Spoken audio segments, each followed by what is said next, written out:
Weird thing that's been going on right after I get gas. Let's see if it does it this time. My car just continues to try to start itself, so let's see.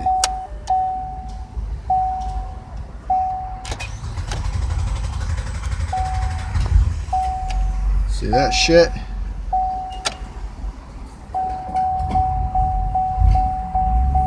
And then when I turn it off, it kind of rumbles. Only after I get gas, okay? And so now, that time it started right up. Maybe the fuel pump or something? Any suggestions, any ideas? Anybody having the same problem? Let me know. Thanks. Peace.